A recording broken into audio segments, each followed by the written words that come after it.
Good evening, everyone, and welcome to the Success Career Academy Nursing Coaching powered by Nursing Experts. आरोग्य विभागातील तमाम भरती updates आणि इतर अपडेट्ससाठी सक्सेस करिअर अकॅडमी चॅनलला फॉलो करा. डिस्क्रिप्शन मध्ये टेलिग्राम आणि व्हॉट्सअप ग्रुपची लिंक दिली आहे विद्यार्थी मित्रांनो. तिथून तुम्ही आमच्यासोबत कनेक्ट होऊ शकतात. आणि येस विद्यार्थी मित्रांनो, 28 जुलै 2026 रोजी MNCचं नवीन सर्क्युलर आलेलं आहे आणि बऱ्याच जणांना त्याच्यामधले बरेच पॉइंट्स कळलेले नाहीये. त्याच्या सेशन मध्ये आपण डिस्कस करणार आहोत की काय डिटेल्स आहेत, किती पॉइंट्स लागणार आहेत आणि जर मी एवढेच पॉइंट मिळवले तर माझ्यावर काय कार्यवाही होऊ शकते किंवा काय कार्यवाही होणार नाही. त्याच्या सेशन शेवटपर्यंत बघायचंय. आजच्या थंबनेल मध्ये आपण बघू शकताय की सीएनई मध्ये फक्त 50 पॉइंट केले तर चालतील का? बऱ्याच चुकीचे मेसेजेस फॉरवर्ड होत आहे. मला काही विद्यार्थी विचारत आहे, सर मी 2023 मध्ये पास आउट आहे, मला किती पॉइंट लागतील? सर माझं PBBSc नर्सिंग झालंय, मला किती पॉइंट लागतील? सर मी फक्त 20 पॉइंट केले तर चालेल का? तर व्हिडिओ शेवटपर्यंत बघायचा आहे आणि माहिती आवडली तर नक्की एक छोटस लाईक आणि एक छानशी कमेंट व्हिडिओवर टाकायची आहे, जेणेकरून आम्हाला पुढचा व्हिडिओ बनवण्यासाठी मोटिवेशन मिळेल. आणि शेअर करायचे प्रत्येक त्या नर्स पर्यंत किंवा नर्सिंग ऑफिसर पर्यंत जो ही महाराष्ट्रात कार्यरत आहे. चला तर वळूया आजच्या सेशन कडे. बघा, 28 जुलैला सर्क्युलर आले विद्यार्थी मित्रांनो आणि ह्या सर्क्युलर मध्ये बऱ्याचशा गोष्टी आहेत की ज्याच्यामध्ये सर्व विद्यार्थ्यांना कन्फ्युजन आहे. आजच्या सेशन मध्ये पूर्ण गोष्टी डिकोड करणार आहोत आणि ही माहिती पूर्णपणे चुकीची आहे की 30 आणि 50 पॉइंट करून आपल्याला भविष्यात पॉइंट्स करावे लागणार नाही. तर तुम्हाला विद्यार्थी मित्रांनो खूप मोठी रिस्क असणार आहे. आजच्या सेशन मध्ये आपण डिस्कस करणार आहोत किती पॉइंट्स गरजेचे आहेत, पॉइंट किती लागतील, PBBSc, MSc नर्सिंग आणि DPN diploma in psychiatric nursing किंवा दुसरं कुठलं एज्युकेशन असेल त्यांना किती पॉइंट्स लागणार आहेत, ANM आणि GNM दोघं कोर्सेस केले असतील तर किती पॉइंट करावे लागतील आणि ऑफलाईन आणि ऑनलाईन चे किती किती पॉइंट्स तुम्हाला गरजेचे आहेत. चला तर बोलूया आपल्या माहितीकडे विद्यार्थी मित्रांनो. बघा, रिसेंटली 28 जुलैला महाराष्ट्र नर्सिंग काउन्सिल कडनं एक लेटर आलेलं आहे आणि या लेटर मध्ये तुम्हाला काय काय पॉइंट्स गरजेचे हे सर्व मेन्शन आहेत विद्यार्थी मित्रांनो. बट बऱ्याच जणांना याचा अर्थ नाही कळालाय. बघा, इथे रेफरन्स दिलेला आहे भारतीय उपपरीक्षा परिषद म्हणजे इंडियन नर्सिंग काउन्सिल, माननीय मुंबई उच्च न्यायालय म्हणजे मुंबई हायकोर्ट, यासोबतच वैद्यकीय शिक्षण आणि औषधी द्रव्य विभाग म्हणजेच DMER आणि त्यासोबत महाराष्ट्र परिचर्या परिषद म्हणजेच महाराष्ट्र नर्सिंग काउन्सिल, याच्या सर्व लेटरचा हा रेफरन्स आहे. बघा विद्यार्थी मित्रांनो, हायकोर्टाने पण सांगितलं आहे की 150 पॉइंट्स लागतील, INC ने पण सांगितलं आहे 150 पॉइंट्स लागतील, MNC ने पण सांगितलंय की 150 पॉइंट्स मॅन्डेटरी आहे आणि यासोबतच DMER म्हणजे वैद्यकीय शिक्षण आणि औषधी द्रव्य विभागाने पण सांगितलंय की 150 पॉइंट्स लागतील. बट काही कारणांमुळे बऱ्याच परिचारिकांचे सन 2022 ते सन 2025 या काळामध्ये एकही पॉइंट त्यांचा झालेला नाहीये. तर अशा परिचारिकांसाठी काय? म्हणून बऱ्याच संघटनांची, ज्या गव्हर्नमेंटच्या संघटना आहेत किंवा प्रायव्हेट संघटना आहेत, या सर्व संघटनांची मागणी होती की 150 वरनं पॉइंट्स 75 पर्यंत करण्यात यावे किंवा याच्यात काहीतरी सवलत किंवा सूट देण्यात यावी. पण विद्यार्थी मित्रांनो, याच्यात खूप मोठी गफलत आहे किंवा खूप मोठा एक महत्वाचा निर्णय आहे जो की सर्वांनी वाचला नाही आणि तो मी आज अधोरेखित करू इच्छितो विद्यार्थी मित्रांनो. चला आता आपण बघूया, एक एक पॉइंट बघून घेऊया. आधी तुम्हाला सांगतो की जर तुम्ही म्हणाल सर मी फक्त आतापर्यंत एकही पॉइंट केला नाही आणि मी फक्त 50 पॉइंट्स केले तर काय होईल? तर ह्या नोटिफिकेशन मध्ये क्लिअरली मेन्शन आहे की बाळा, जर तू फक्त 50 पॉइंट्स केले तर तुला अंडरटेकिंग लिहून द्यावा लागेल आणि त्या अंडरटेकिंग वर लिहावं लागेल की माझ्याकडनं 2022 ते 27 या कालावधीमध्ये सीएनई पॉइंट्स जास्त झाले नाही, त्याच्यामुळे माझ्याकडनं चूक झाली आणि ही चूक माझ्याकडनं भविष्यात कधीही होणार नाही. पण तुम्ही म्हणाल फक्त अंडरटेकिंग लिहून चालेल का? तर नाही विद्यार्थी मित्रांनो.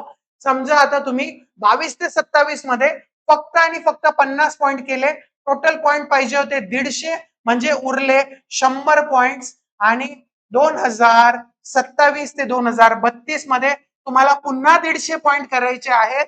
म्हणजे हे 150 प्लस हे उरलेले 100 म्हणजे 250 पॉइंट तुम्हाला 2027 ते 2032 ह्या 5 वर्षाच्या टर्म मध्ये करावे लागतील.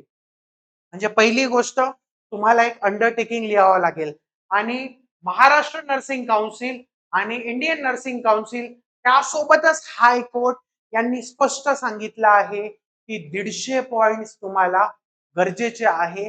म्हणजे जर उद्या कोणी कोर्टात काही पिटिशन टाकली किंवा कोर्टात काही केस टाकली तर कायम टांगती तलवार तुमच्या रजिस्ट्रेशनवर असणार आहे. त्याच्यामुळे माझी सर्व विद्यार्थ्यांना कळकळीची विनंती आहे की तुम्ही 2022 ते 2027 ह्या काळामध्ये 150 पॉइंट्स कसे पूर्ण होतील याच्याकडे व्यवस्थित लक्ष देणं गरजेचं आहे. आता मी सर्क्युलर मधला एक एक पॉइंट तुम्हाला लक्षात आणून देईल की गव्हर्नमेंटचं काय म्हणणं आहे, कुठलं अंडरटेकिंग लिहावं लागेल आणि हे पॉइंट आत्ता जरी नाही पूर्ण केले तर भविष्यात तुम्हाला पूर्णच करणं आहे. मग कल करे सो आज कर, आज करे सो अब. त्याच्यामुळे तुम्ही ह्याच पंचवार्षिक मध्ये म्हणजे ह्याच मार्च 2027च्या आधी जर पॉइंट केलं तर हे उत्तम असणारे विद्यार्थी मित्रांनो.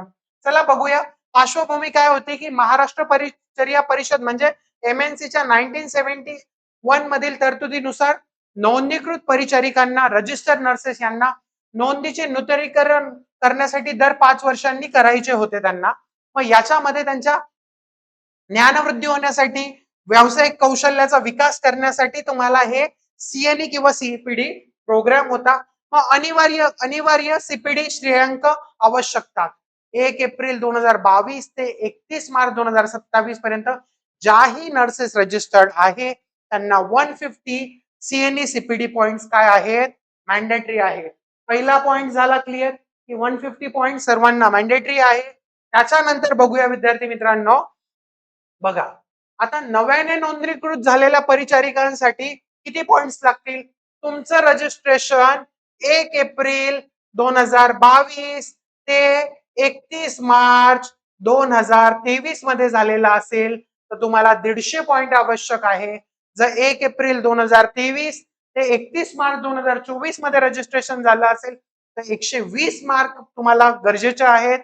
जर तुम्हाला 1 एप्रिल 2024 ते 31 मार्च 2025 मध्ये तुम्ही जर रजिस्ट्रेशन केलं असेल तर तुम्हाला 90 पॉइंट्स मॅन्डेटरी आहे आणि 1 एप्रिल 2025 ते 31 मार्च 2026 मध्ये तुम्ही पास आउट असेल तर 60 पॉइंट्स तुम्हाला मॅन्डेटरी आहे.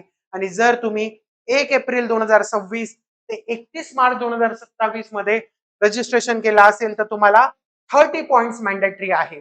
आता इथे सर्वात महत्वाची गोष्ट आहे एकदाच लागू होणारी संक्रमणकालिक सवलत. आता तुम्ही म्हणाल सर हे काय आहे विषय नेमका, याच्याविषयी आम्हाला सांगा. आपल्या व्हिडिओचा आजचा मुद्दा काय आहे की जर फक्त मी 50 पॉइंट्स केले तर माझ्या सोबत काय होणार आहे, माझा रिन्युअल होईल का, मला कुठे प्रॉब्लेम येऊ शकतो का.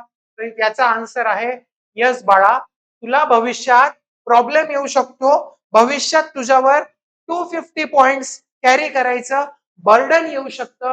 याच्यामुळे तू आत्ताच का नाही करत रे बाळा पॉइंट्स. बघ बाळा, एकदा लागू होणारी संक्रमणकालीन सवलत सद्य नोंदणी नूतनीकरण कालावधी 1 एप्रिल 2022 ते मार्च 2027 मध्ये प्रवेश केलेला असून CNE CPD श्रेयांक प्रणालीच्या अंमलबजावणी संदर्भात विविध परिचारिका संस्था म्हणजे वेगवेगळ्या ऑर्गनायझेशन वेगवेगळ्या संघटनांकडून मागणी करण्यात आलेली होती की 2027 पर्यंत जे नोंदणी आहे ते एकदाच लागू होणारी सवलत देण्याचा निर्णय घेण्यात आलेला आहे.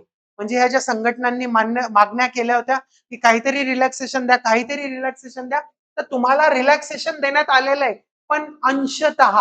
आणि ज्यांनी अंशतः पॉइंट केले, समजा ज्यांनी आतापर्यंत 22 ते 25 मध्ये 100च पॉइंट केलेले आहेत, अशा परिचारिकांसाठी काय त्यांनी 30 पॉइंट केलं तरी चालून जाणार आहे. काय काय 30 पॉइंट केले तरी चालून जाणार आहे. पण याच्यात पुढची अट अशी आहे विद्यार्थी मित्रांनो की ह्या जो 2022 ते 27 चा जो काळ आहे याचे जे उरलेले पॉइंट्स राहतील, म्हणजे समजा तुम्हाला 150 पॉइंट्स हवे होते आणि तुम्ही 120च पॉइंट केले, उरलेले पॉइंट्स, उरलेले 30 पॉइंट तुम्हाला नेक्स्ट टर्म म्हणजे 2027 ते 2032 जे रिन्युअल आहे त्याच्यात करून द्यावे लागणार आहेत विद्यार्थी मित्रांनो. पूर्ण आवश्यक असलेले उर्वरित श्रेयांक पुढील नोंदणी नूतनीकरण कालावधीत प्राप्त करणे बंधनकारक राहील. ही सगळ्यात महत्वाची गोष्ट आहे. म्हणजे आता जरी तुम्ही म्हणाल की आता वेळ मारून नेऊ, आता वेळ कमी आहे, तर मी फक्त 50 पॉइंट करेल. अरे बाळा, पुढच्या वेळेस, पुढच्या रिन्युअलच्या वेळेस आत्ताचे उरलेले 100 आणि पुढच्या 5 वर्षाचे 150 म्हणजे 250 पॉइंटचं तुझ्यावर बर्डन राहील. मग ही टांगती तलवार डोक्यावर ठेवण्यापेक्षा ही अंडरटेकिंग भरून देण्यापेक्षा आता 150 पॉइंट केलेले काय वाईट आहे. पुढचा पॉइंट बघूया विद्यार्थी मित्रांनो आपण. त्याच्यानंतर नेक्स्ट पॉइंट आहे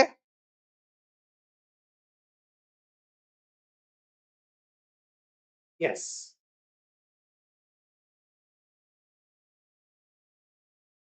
शून्य सीईनी सीपीडी ज्यांनी केलेला आहे त्यांना किती पॉइंट्स करावे लागतील, तर त्यांच्यासाठी सिंपल आहे, 50 पॉइंट्स करावे लागतील ज्यांनी आतापर्यंत एकही पॉइंट नाही केला. पण त्यांना काय करावं लागणार आहे, एक हमीपत्र, हमीपत्र म्हणजे अंडरटेकिंग भरून द्यावे लागेल आणि 2 त्यांना हे पॉइंट पुढच्या टर्म मध्ये कंप्लीट करून द्यावे लागेल. जर हायकोर्टाचे निर्देश आहेत, जर इंडियन नर्सिंग काउन्सिलचे निर्देश आहे, जर एमएनसी चे निर्देश आहे, बाळांनो उगाच डोक्यावर टांगती तलवार ठेवण्यात अर्थ नाही. तर सर्वांनी 150 पॉइंट्स कंप्लीट करून घेणं खूप गरजेचं आहे. नेक्स्ट बघूया अर्थनिर्णय सवलतीचे स्वरूप. सवलत कशी असणार आहे, ही फक्त लाईफ मध्ये एकदा सवलत मिळते आहे. इथून पुढे या भविष्यात कधीही अशी सवलत दिली जाणार नाहीये. अर्थनिर्णय म्हणजे परिपत्रकाचा अर्थ कसा घ्यायचा, तर या सगळ्यांचा अर्थ अंमलबजावणीबाबत कोणतीही शंका, संदिग्धता अथवा वाद निर्माण झाल्यास हे सर्व राईट्स महाराष्ट्र नर्सिंग काउन्सिल कडे राहतील.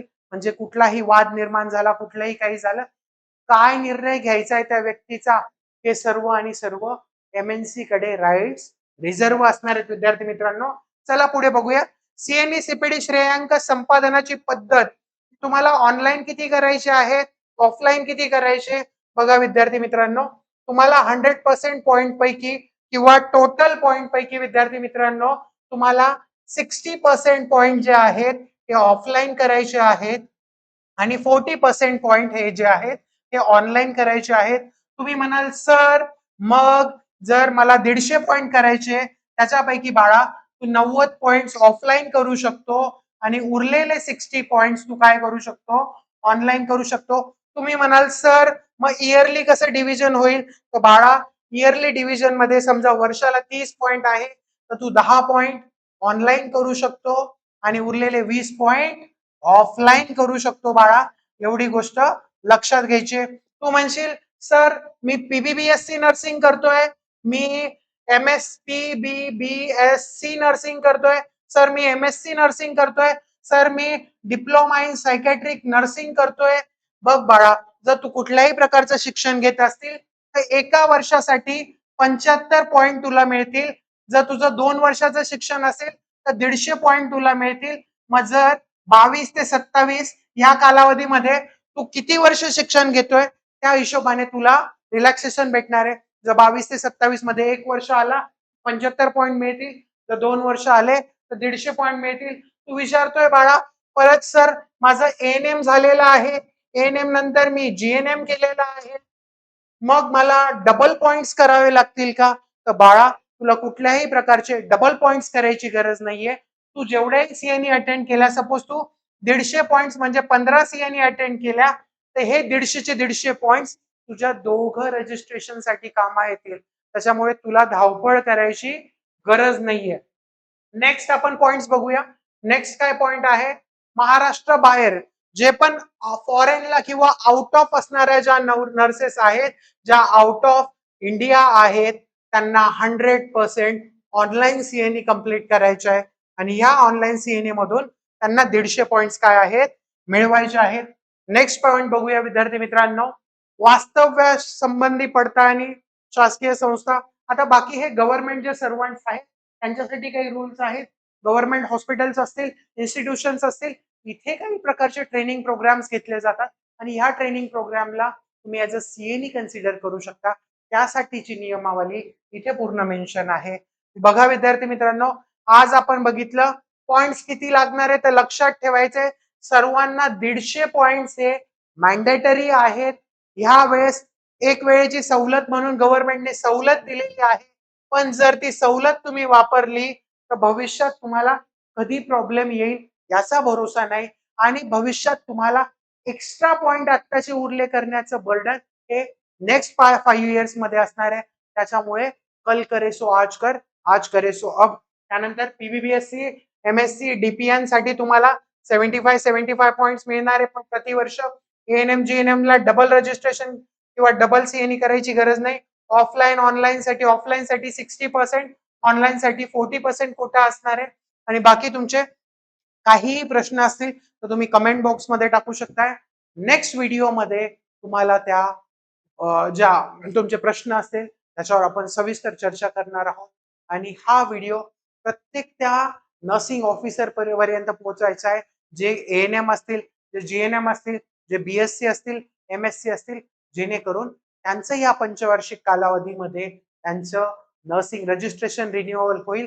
आणि बघा विद्यार्थी मित्रांनो, लक्षात घ्या, जर तुमचं रिन्युअल झालं नाही तर तुमची जी नर्सिंगची डिग्री आहे तिचा 0 यूज आहे. नर्सिंगची डिग्री तुमची व्हॅलिड धरली जाणार नाही. त्याच्यामुळे सर्वांना सीएनई करणं आणि सीएनई सोबत तुमचं रिन्युअल करून घेणं हे बंधनकारक आहे. आणि अशाच माहितीपूर्व कंटेंटसाठी सक्सेस करिअर अकॅडमी चॅनलला फॉलो करायचंय.